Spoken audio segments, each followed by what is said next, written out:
So, today on Virtually Anything, we're going to be talking about money. Do I have your attention yet? This is a subject that is taboo in many circles and perhaps even more taboo inside organizations when talking about their employees' financial health. Over the last decade, companies have been incredible to put resources and information to help employees with their work-life balance, to help with physical health, and even more recently, to help support mental health. But financial health is still something that is off the table, and this is something we want to talk about today. I'm excited to have Stephanie Holmes-Winton with me, and Stephanie is CEO of CacheFlo Inc. And CacheFlo is a software company that works with behavior-based spending tools. They help provide behavior-based spending tools. So saying hello to you, Steph. Hi, Kim. How are you? Awesome. We are excited to have you here today because this topic is something that you and I have spent a lot of time talking about, and we've been successfully working with many organizations about it. So here's kind of a myth that we're going to bust today, is that budgets are everything, because you say budgets just don't work. Do you want to tell us about that? Yeah, so the common logic, the traditional thought behind helping people manage their spending is that the thing you should do is have a budget.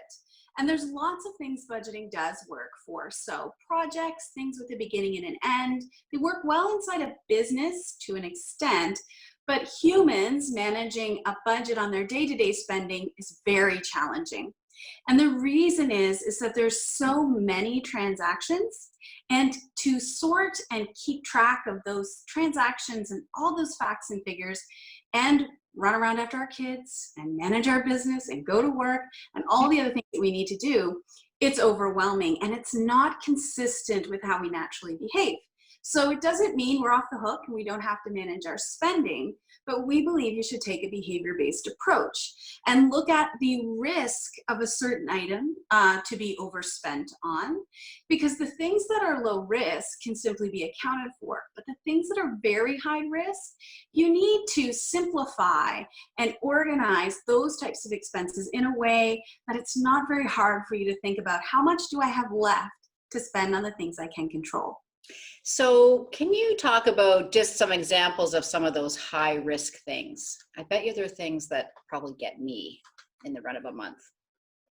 So the thing about the expenses that are higher risk is that they are high frequency. So groceries are a really good example because they're high frequency. These expenses are also high volatility. So we think gas prices are volatile, but check out the price of red peppers over several weeks and you'll find out that gas prices are not quite as volatile as you think. They're also high variability, so you can buy a multitude of varied items when you make these type of purchases, and a lot of them have some enjoyability, making them even easier to overspend on.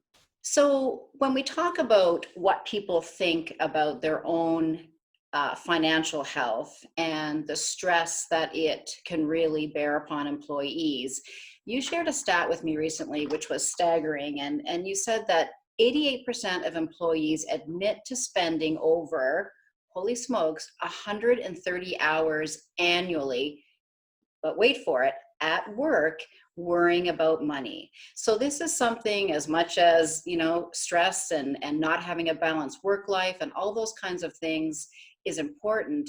Financial health is something that it's keeping people up at night and it's keeping them less focused at work.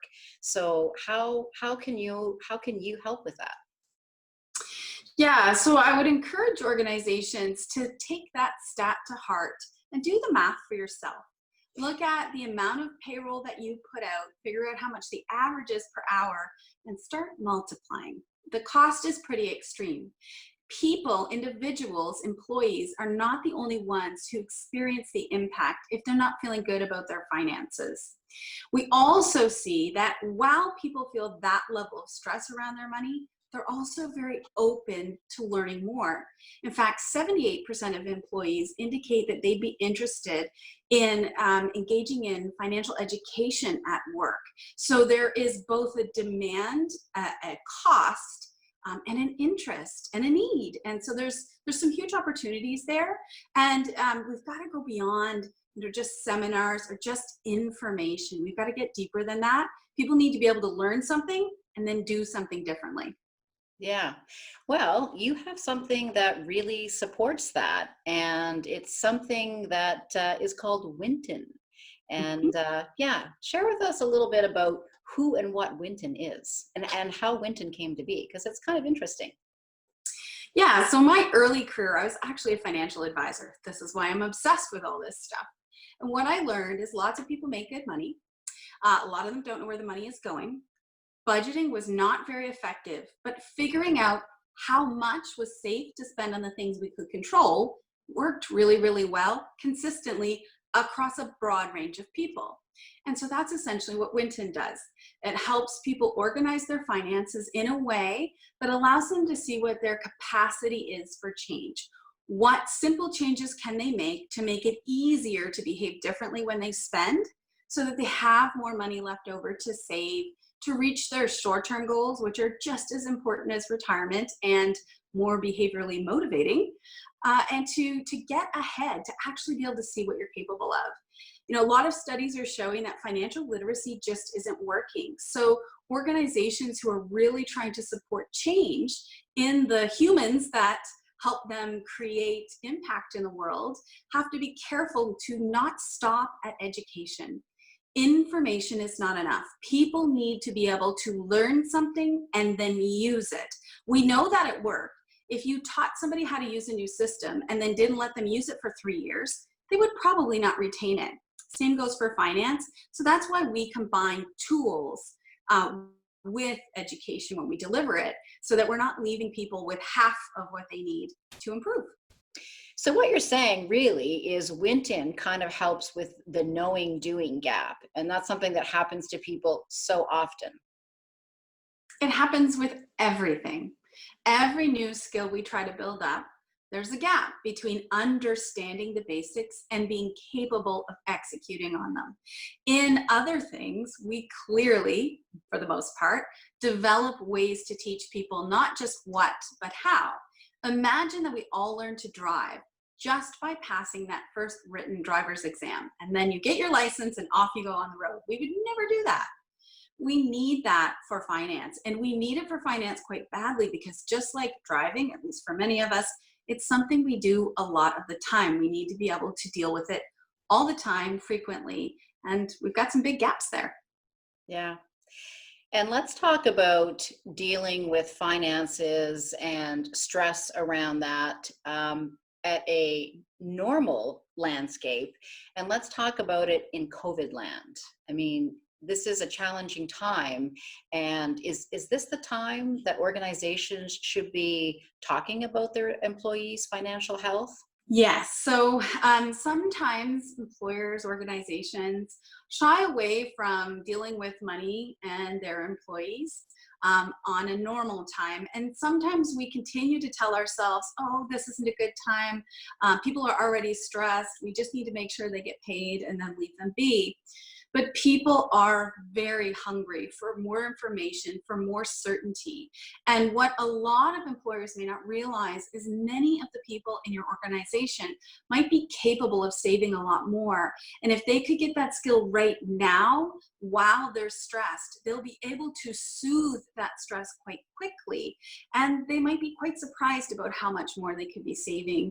This is a catalyst for financial behavior change. And organizations who want focused, financially healthy employees really need to take action sooner rather than later, so that we're not waiting until we're in recovery and we've made 6 months of mistakes to start making better choices. The time is now. Yes, I would agree. The time is now. And I know that you've worked with organizations all over North America, helping to bring this, financial wellness to employees, and it's getting significant results. And those are sessions that are delivered in person, and we've been doing certainly a lot virtually these days, and it makes a lot of sense. Yes, sometimes we're afraid that if we can't do something in person, it won't be as effective. And that's why we've employed lots of interactive elements, including polls. And so employers that we work with actually get all the data. They get a sense of how their organization, how their employees are feeling. And we also collect feedback on the sessions. And we have incredibly high rates right now. I think we're sitting somewhere around 4.8 stars out of 5 as is our feedback from these sessions remote. And because we're also able to offer that tool to help them after they've learned something, that fret that we often see when people learn something and then don't know what to do next, that's gone. And it's pretty exciting. And I would add to that, the ability to learn online, learning in your homes. We've seen a lot of success with organizations providing this type of education through your sessions. Spouses can attend these sessions sometimes, older children are attending, and just the whole idea of, getting this information in your home where you are interacting with budgets and finances and those kinds of things. And we're just seeing people really do more with this information. And that's the key. That's what we want. We want to move people to action. Yeah, we're able to help people get more life from their money. And because they often can attend and get this information in their home setting, you're right, other family members are getting exposed to the ideas. And so we've got financial capability that's becoming contagious. And it heads us in a vicious cycle in the right direction.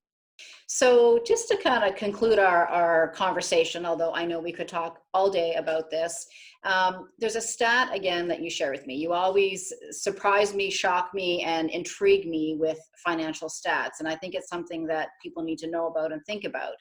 But I know that you say that 43% of Canadians, should they lose just one paycheck or have a delay in their paycheck, they would have very significant impacts on their life and their financial well-being.